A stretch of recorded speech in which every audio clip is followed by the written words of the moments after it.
viewers, I'm just quickly going to show you my inventory of what some good accessories are to be able to navigate the corruption quite easily, as there's a lot of tunnels that you have to go down to be able to smash the shadow orbs.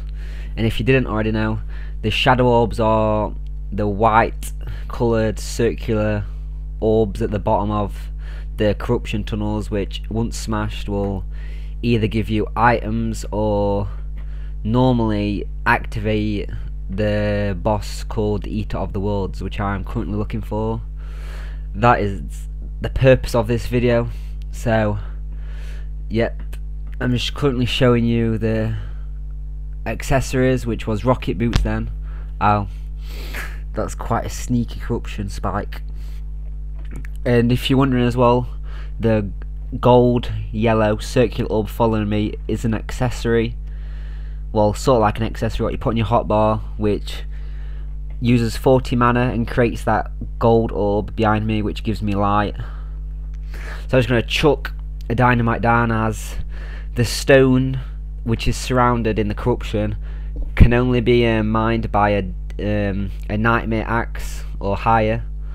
And I do have a nightmare pickaxe which I'm going to use to get to that orb, but it does take quite a while to mine it. So here we go. I'm just going to see what's in here after killing this weird looking monster.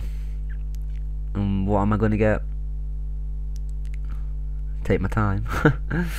Scream echoes around you. Ah, so I think I got the Vile Thorn. Yeah, I've already got one of them before, obviously, as it's in my inventory. Oh, right, so I'll best get it out. So I'll just easily use my rocket boots, which I think one of the best accessories in the game. It makes maneuvering caves very easy. And I've got the double jump and the greater jump, which is a lot easy to use as well once you get them.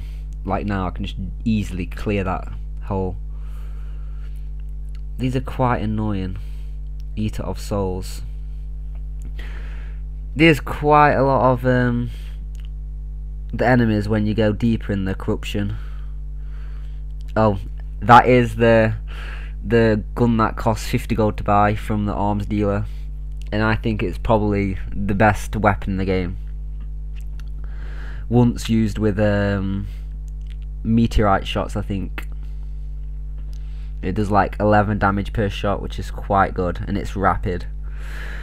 So my second one, come on, we have got to get that Eater of Worlds, so I can show you it. Right, here we go. There we go. Eater of Worlds is broken. So I'm going to use that item which teleports back to our spawn point, because if you fight it down in the corruption, it's quite hard, as it just like, because the tunnels are small, it just can enclose you in it and just do masses of damage. So I'm just going to look for a sort of flat area and wait for it to come. And that music, as you can hear, what's changed, that is the boss.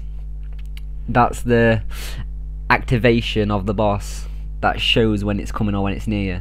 And there we go.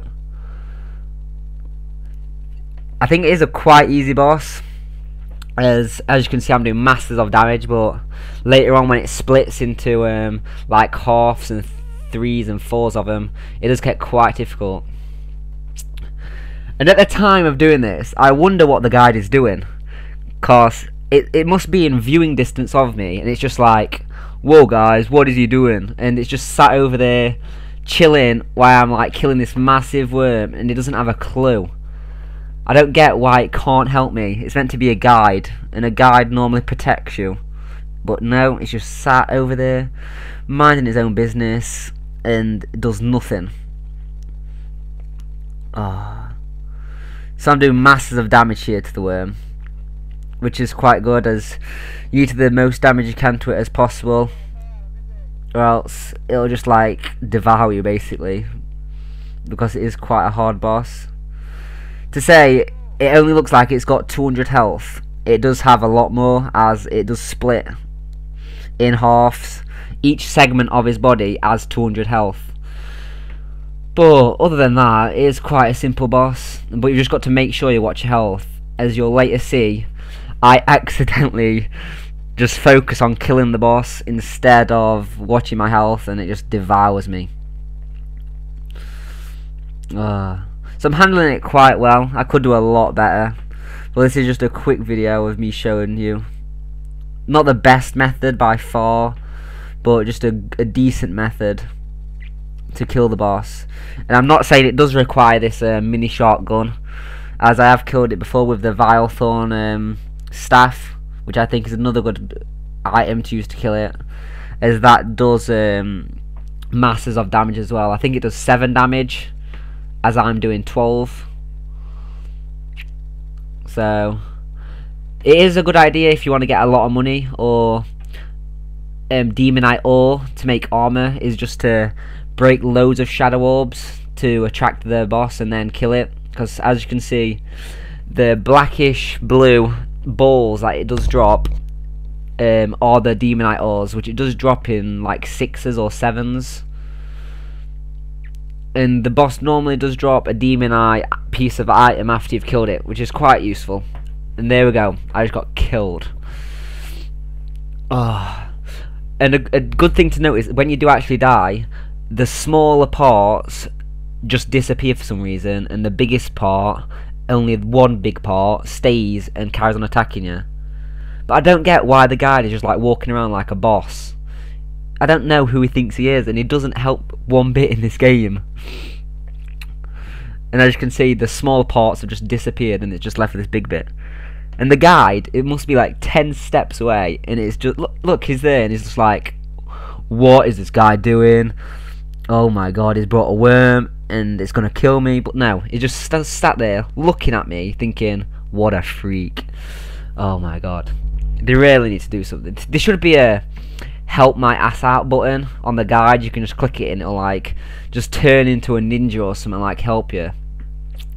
And I try and do a sneaky tactic and put dynamite down, and it don't work. It just like nearly kills the guy. But yeah, so there you go. I've just defeated the Eater of the Woods, and I'm just gonna quickly gather up all the items and show you what it does drop.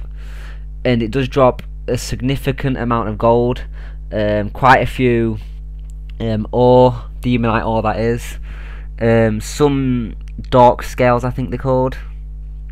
I think they're called that anyways, or are they called shadow scales? Anyway, it doesn't matter. You'll see in a minute, and I'll show you. I think this is it. Right, here we go. Demonite ore 15 and shadow scales. Yep. And it did also drop the shadow grooves, but I have already got them, and I do already have the full shadow armor, so that's quite good. Other than that, I think that's it for this video. Thanks a lot for watching, and you'll see more of me playing Terraria very soon. Alright, bye.